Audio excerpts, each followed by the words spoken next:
Iya tahu. Tahu? Iya tahu. Tahu nggak? Tahu dong. Tahu dong. Ya tahu. Ya tahu lah. Iya tahu. Iya tahu. Dengklok nggak? Bahkan Tahu. Iya, jadi itu kayak peristiwa yang terjadi sebelum proklamasi. Dah, Dengklok Fadil. Dengklok itu sudah suatu kejadian penculikan Soekarno. Oh gitu ya? Iya. Oke. Apa itu Rengas Dengklok, Resti? Rengas Dengklok adalah peristiwa diculiknya atau dibawa paksa Soekarno dan Muhammad Hatta untuk menghilangkan pengaruh Jepang kepada mereka. Jadi kayak biar kayak golongan muda membawa mereka ke Rengas Dengklok dengan tujuan untuk para golongan tua itu terhindar dari pengaruh Jepang. Gitu. Rengas Dengklok. Jadi Rengas Dengklok itu aksi penculikan terhadap Soekarno dan Muhammad Hatta yang dilakukan oleh sekelompok pemuda.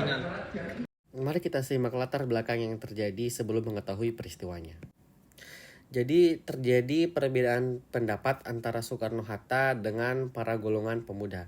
Karena Soekarno dan Hatta ini menolak untuk segera memproklamasikan kemerdekaan Indonesia. Para golongan tua berpendapat bahwa untuk memproklamasikan kemerdekaan Indonesia ini diperlukan pembicaraan dengan pihak dari PPKI. Kemudian golongan muda berpendapat kalau proklamasi kemerdekaan Indonesia ini harus dilaksanakan sesegera mungkin oleh kekuatan bangsa sendiri, bukan oleh PPKI. Karena menurut mereka PPKI itu adalah buatan Jepang. Mari kita simak apa sebenarnya peristiwa yang terjadi. Tanggal 15 Agustus 1945 sekitar pukul 10 waktu malam, para pemuda yang dipimpin oleh Wikana, Soekardi, dan Darwis mendatangi kediaman Soekarno yang berletak di Jalan Pegangsaan Timur nomor 56 Jakarta Pusat. Wikana dan Darwis ini memaksa Soekarno untuk memproklamasikan kemerdekaan Indonesia yang dilaksanakan paling lambat setidaknya tanggal 16 Agustus 1945. Tetapi para pemuda ini gagal untuk memaksa Soekarno dan golongan tua untuk segera memproklamasikan kemerdekaan. Nah, kemudian para pemuda malam itu juga sekitar pukul 11 tanggal 15 Agustus mengadakan pertemuan di Jalan Cikini 71, Jakarta Pusat. Mereka sepakat untuk membawa Soekarno dan Muhammad Hatta ke luar kota dengan tujuan agar kedua tokoh ini jauh dari pengaruh Jepang dan bersedia memproklamasikan kemerdekaan Indonesia. Pada tanggal 16 Agustus sekitar pukul 4 pagi, rombongan Soekarno dan Muhammad Hatta dan para pemuda menuju Rengas Dengklok. Alasan dipilihnya Rengas Dengklok ini karena yang pertama adalah daerah itu terpencil, yaitu sekitar 15 km dari Gedung Gede Karawang. Kemudian yang kedua karena ada hubungan baik antara Daidan Peta Purwakarta dan Daidan Jakarta, sehingga dari segi keamanan ini terjamin. Selanjutnya kita membahas mengenai tempat perumusan teks proklamasi. Para tokoh-tokoh nasionalis berkumpul untuk merumuskan teks proklamasi di Rumah Laksamana Maeda di Jalan Imam Bonjol nomor 1. Kemudian alasan dipilihnya Rumah Laksamana Maeda karena yang pertama dianggap aman dari kemungkinan gangguan yang sewenang-wenang dari anggota-anggota Rikung atau yang biasa disebut Angkatan Darat Jepang. Kemudian Laksamana Maeda juga sendiri memiliki hubungan yang akrab dan sangat baik dengan para pemimpin bangsa Indonesia, dan Laksamana Maeda juga simpatik terhadap gerakan kemerdekaan Indonesia. Di ruang makan Maeda dirumuskanlah naskah proklamasi kemerdekaan Indonesia.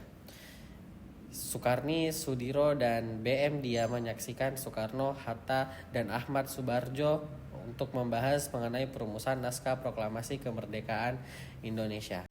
Tahukah kamu kalau penulisan teks proklamasi ini sudah dituliskan dalam bentuk teks ketik, yang dimana Sayuti Malik berperan pada kegiatan ini?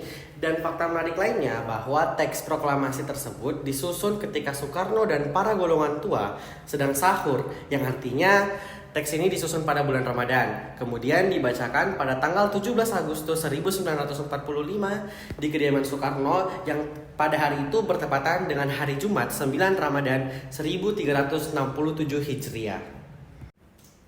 Adapun susunan acara dari proklamasi itu sendiri adalah berikut ini. Acara yang direncanakan pada upacara proklamasi adalah yang pertama pembacaan teks proklamasi, yang kedua pengibaran bendera merah putih, dan yang ketiga sambutan Wali Kota Suwiryo dan Dr. Muwardi dari Keamanan.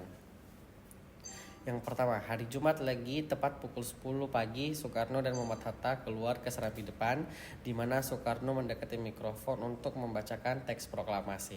Kemudian yang kedua, acara berikutnya adalah pengibaran bendera merah putih yang dilakukan oleh Latif Hedradingrat dan S. Suhud. Dan kemudian yang terakhir setelah itu Suwiryo memberikan sambutan dan kemudian disusul sambutan oleh Dr. Muwardi dan sekitar pukul 11 pagi waktu Indonesia bagian Barat upacara telah selesai. Setelah perjuangan yang panjang dan pertumpahan darah yang terjadi, akhirnya pada tanggal 17 Agustus 1945 pukul 10 pagi waktu Indonesia bagian Barat, proklamasi pun dibacakan dan disaksikan oleh rakyat Indonesia. Proklamasi. Kami, bangsa Indonesia, dengan ini menyatakan kemerdekaan Indonesia.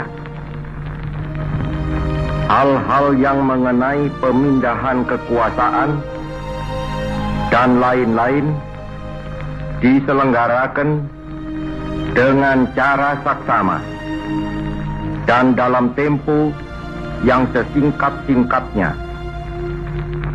Jakarta, 17 Agustus 1945, atas nama bangsa Indonesia, Soekarno Hatta.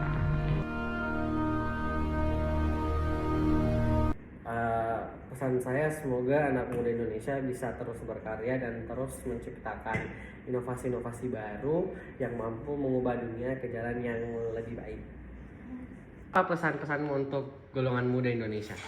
Ya, teruntuk sekarang sih ya tetap semangat ya. Semangat buat pemuda-pemudi Indonesia. Kamu Tio untuk generasi muda. Semangat belajar dan jangan menyerah. Kejar cita-cita kalian. Ya, jangan menyerah. Boswa. Boswa. Boswa.